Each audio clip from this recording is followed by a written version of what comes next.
Aujourd'hui, on se retrouve pour une vidéo. Je vais vous parler un peu de mon plan. L'outil en fait que je travaille pour un plan d'évacuation en cas d'un effondrement de normalité. D'abord, je tiens à spécifier que c'est fait dans un cadre où je ressens aucune anxiété. C'est pour le plaisir. C'est une cristallisation également des savoirs au niveau de la faune, de la flore, de la forêt qu'il y a derrière chez moi, de la forêt qu'il y a autour de chez moi. Puis je pense qu'il est totalement irréaliste de vouloir partir en forêt en hiver à -30 dans la nuit, puis de penser survivre avec une hachette. On entend ça souvent. C'est complètement farfelu. Fait que pour moi, à mon avis, ça prend une façon de faire. Puis ça prend pas juste des connaissances, ça prend vraiment un plan d'action. Fait qu'on va voir ça en ce moment. La carte, elle vient dans un sac de plastique. Je vais la mettre également dans un autre sac. Je la montre très rapidement. L'échelle est de 1 sur 10 000. C'est 7,5 km par 5,5, ce qui représente 41 km² de superficie. On a également une légende normale, c'est-à-dire qu'il va mettre tous les chemins, les routes, les bâtiments, etc. J'ai pris la légende JLC Hybride Plus parce que c'est ce qui correspond le plus à mes attentes, à mes besoins. C'est-à-dire que je peux identifier facilement toutes les zones, euh, quel type d'écosystème, quel type de forêt il y a, et ça fait en sorte que ça va me permettre d'identifier plus facilement le potentiel au niveau de la faune, mais également de la flore. Ici, on a un petit extrait de la carte. Là, on peut voir les zones qui ont été reboisées, puisque tout ce qu'il y a dans les 30 dernières années est indiqué sur la carte. Toutes les coupes, tous les reboisements qui ont été faits. Pour ce qui est de la lecture, on va prendre comme exemple Bouleau érable A4, coupe 2000. Donc, A4, qu'est-ce que ça veut dire? Ça veut tout simplement dire A, on est à 80%, puis 4, on est à une hauteur d'environ entre 7 et 12 mètres. Donc, ça nous indique l'essence qui est dominante, puis ça va nous indiquer également la hauteur et la densité du peuplement forestier. Ce qui va vraiment aider pour comprendre quel type d'animaux va vivre dans ce secteur-là. Sur cette image, on peut voir qu'il y a présence d'un bâtiment qui est au milieu de la forêt, probablement soit un chalet ou une érablière qui a été enregistré, puisque la plupart des chalets ou des bâtiments qu'on retrouve dans la forêt ne sont pas sur la carte. Ici, en se fiant à la légende, on peut voir qu'il y a des barrages, soit des digues, soit des barrages de castors. Et le jaune indique la couleur d'une aulnaie, c'est-à-dire que c'est un environnement propice pour la bécasse, pour toutes sortes d'animaux, et également l'orignal. J'ai organisé mes observations selon 4 principes de couleurs. Le rouge pour les bâtiments, le jaune pour les animaux, le vert pour la flore comestible, et puis le bleu pour les ressources en eau qui sont non identifiées sur la carte, comme des petits trous d'eau, des petits ruisseaux souterrains, bref, des étendues d'eau mineures. Donc, le pourquoi, je l'ai dit, c'est sûr que c'est totalement irréaliste de penser qu'on va s'en sortir en partant dans la forêt en hiver au mois de janvier, au milieu de la nuit, puis de se dire avec une simple hache qu'on va vivre, survivre, vivre, peu importe comment qu'on veut nommer ça, dans le cadre d'une longue durée, puisqu'évidemment, s'il y a un effondrement de la normalité, qu'on doit partir de chez soi, ça veut dire que on va pas rentrer très bientôt. C'est pas un cadre de bushcraft de 2-3 jours. Fait que ça prend une planification. C'est pour ça que je fais ce type de carte-là. C'est pour ça que je trouve important d'avoir un véritable plan d'action. La première chose qu'on va rechercher, c'est évidemment un abri.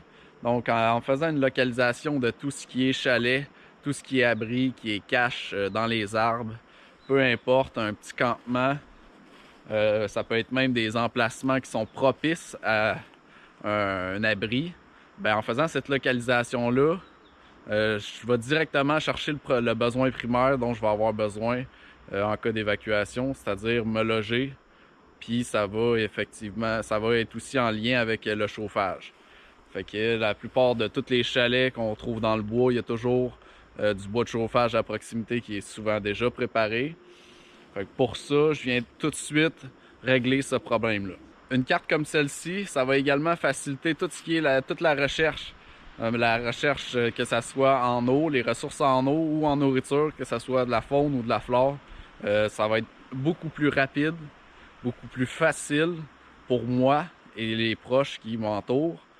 Puis ça va être également un merveilleux outil afin de minimiser les pertes de temps puis les pertes énergétiques. Parce que si on doit explorer un lieu avant de découvrir une potentielle source de nourriture, on va perdre de l'énergie, on va perdre des calories, puis c'est vraiment pas ça qu'on veut. Fait qu'en ayant des points qui sont géographiquement installés, qui sont identifiés, ben je vais minimiser ma perte de temps. C'est-à-dire que je vais déjà savoir sur tel lieu, tel emplacement, il risque d'avoir ça, ou c'est certain qu'il y a ça, comme nourriture ou comme eau. Là, je vais vraiment faciliter toute la logistique de ma survie. Un autre point qui est fondamental dans cette stratégie-là, pourquoi je l'ai adoptée, c'est parce que ça rend tout accessible. C'est-à-dire qu'avec ma carte, avec le cahier de notes, je vais rendre l'information accessible pour mes proches puis pour ma famille. Parce que sinon, ça fait en sorte que toute l'information repose sur la personne qui a les connaissances. Moi, je peux pas amener ma conjointe, je peux pas amener les enfants, je peux pas amener ma famille, mes amis, mes proches à toutes les promenades que je fais. Je peux pas leur montrer tous les secteurs. Je peux pas toutes leur partager les connaissances que j'ai.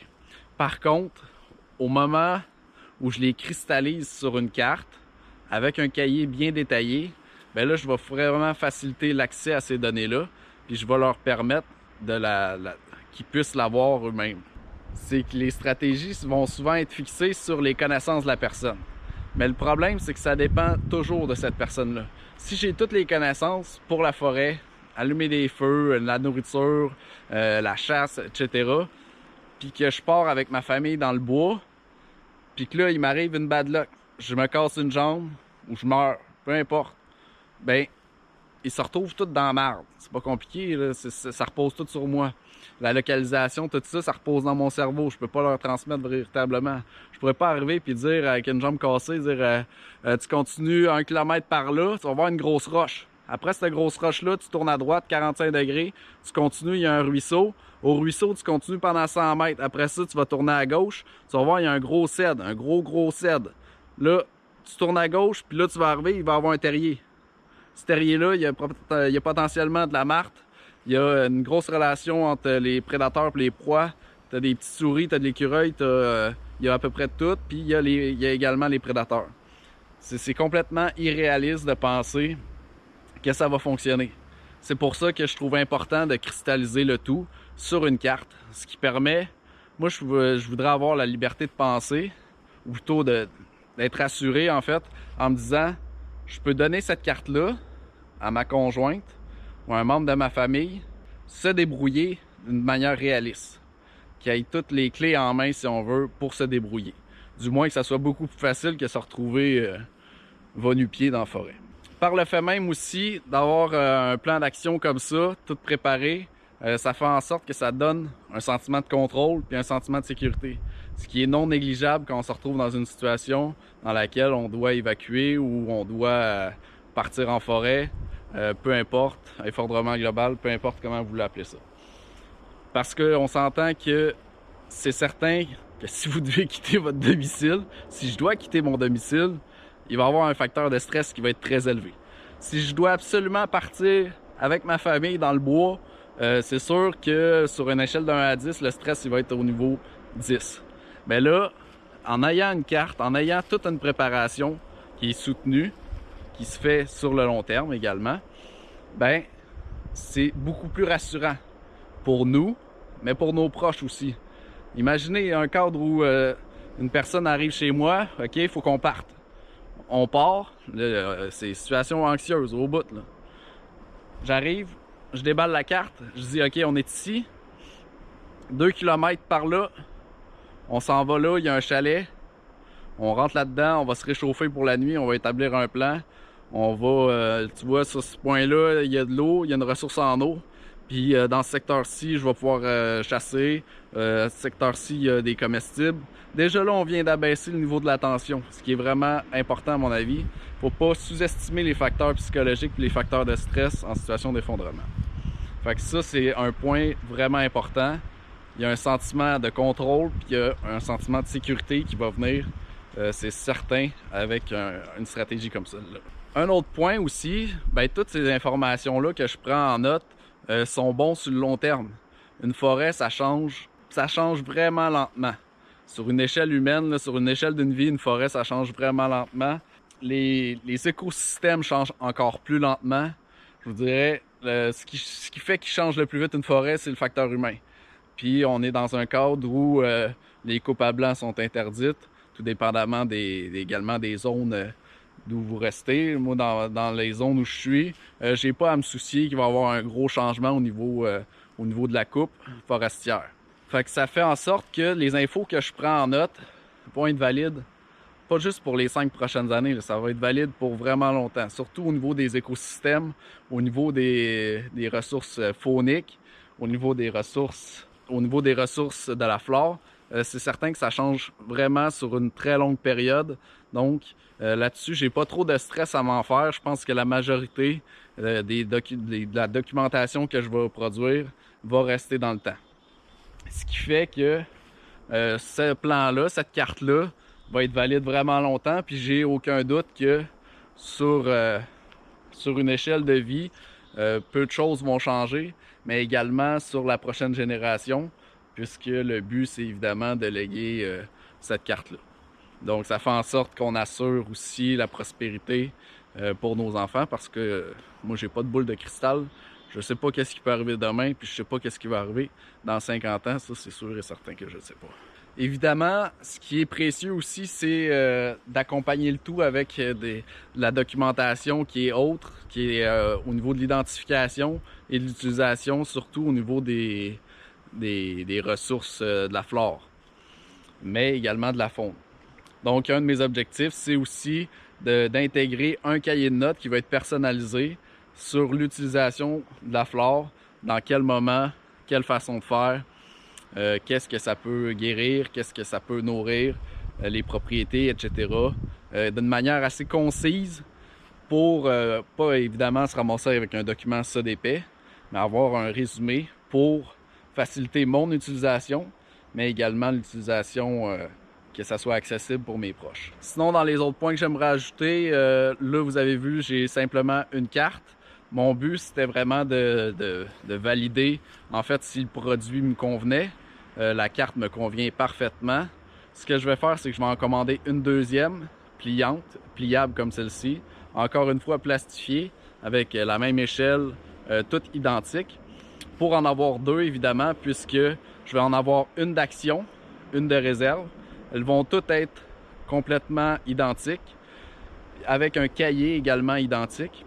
Puis je vais m'en acheter une murale, puisque l'option sur le site internet non pliée, donc elle va être roulée, que je vais fixer au mur. Puis ça va être pour le plaisir aussi de la regarder, puis d'avoir vraiment un beau plan de match si on veut. Puis celle-là, dans le fond, elle va être également identique, avec aussi son propre cahier. Ce qui fait qu'en vérité, à la fin, je vais avoir 3 cartes complètement identiques. Fait que c'est simple, hein? Une seule carte, si je la perds en forêt, c'est sûr que ça marche pas. Deux, je trouvais que c'est bon, mais j'avais envie d'une troisième, vraiment une murale, parce que je trouve cette carte-là, elle est vraiment très belle, puis ça me motive au bout à aller dans la forêt, à explorer, puis à apprendre davantage au niveau de la faune puis de la flore. Fait que c'est certain que je veux l'intégrer dans ma maison.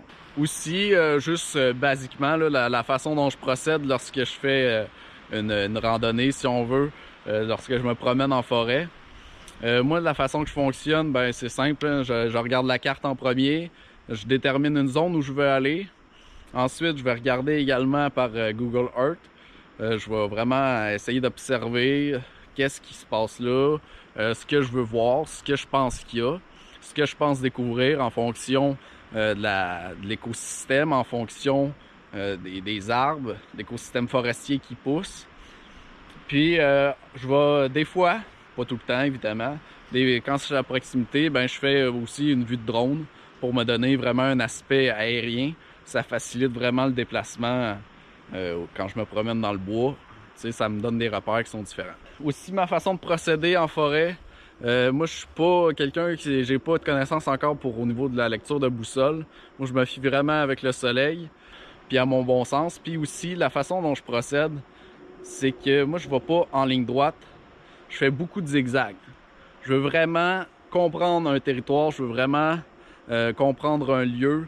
Ça me donne rien de juste traverser, aller en ligne droite à tel endroit. Moi, ce que je fais, c'est que je vais à un endroit, je zigzague partout à cet endroit-là. Je veux découvrir ce lieu-là, je veux le comprendre de fond en comble.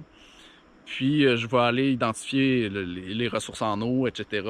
Mais je veux vraiment, ce qui est important, c'est de rester sur le lieu. Puis souvent, quand je vais partir pour une autre promenade, je vais repasser par le même lieu. Je vais faire des chemins différents. Je vais aller, mais tout en gardant certains points de repère. Puis, je vais vraiment m'assurer de cristalliser la connaissance du lieu à cet endroit-là. Fait que je pense qu'on vient de faire le tour un peu de ce que je voulais dire. Ce qui est important de mentionner, c'est que peu importe le plan d'action, il peut nous arriver une bad luck, puis ça marchera pas non plus. Là. Faut pas rêver non plus. On est tous mortels. Fait que faut rester humble là-dedans. Les liens du type de carte en fait que j'ai choisi vont être dans la description pour ceux que ça intéresse. Il n'y a aucun lien affilié, hein. C'est juste pour vous faciliter la recherche puis pas que vous ramassiez sur un autre site qui offre pas le même produit par exemple, qui pourrait être meilleur aussi mais qui pourrait être moins bon. Fait que c'est ça, le lien va être dans la description parce que je suis sûr qu'on va me le demander. Puis prenez soin de vous autres. À la prochaine.